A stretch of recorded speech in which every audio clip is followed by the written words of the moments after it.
Tervist, olen Illar Kohvinevalt ja täna on laupäev 4. mai aastal 2024 ning täna oli talgupäev Teeme ära.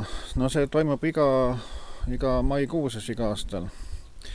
Ja kindlasti koristati täna loodust ära jälle suur hulk igastusprügi ja praht ja sõnaga.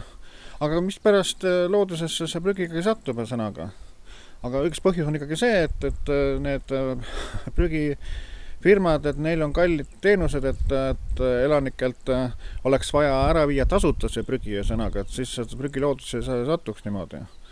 Aga kuna igal prügil on oma hind, kui nad viivadki seda jäätme osakonda või sinna prügilattasse need prügisid, siis lähevad sulga maksma sõnaga. Ja tänapäeval lisaraha on vähe inimestel, et kes tahab siis oma raha prügi peale ära raisata. Et aeg oleks teha seda, et elanikelt tuleks prügi ära viia tasuta. Siis hakkaksid inimesed hoidma oma prügi ja andma ära, siis nad metsa alla kraavi näiteks viskaks. Ja kui praegust on niimoodi, et seda prügi visatakse metsa alla ja kraavi sõnaga, ja siis need vabatahtlikud, kes talgupäeval osalevad, need korjavad kokku need suured prügihunnikud ja ka ikkagi siis ju keegi peab ju ära viima need ja siis ikkagi siis ju tasuta viiaks ära sõnaga või kelle arvelt siis sõnaga.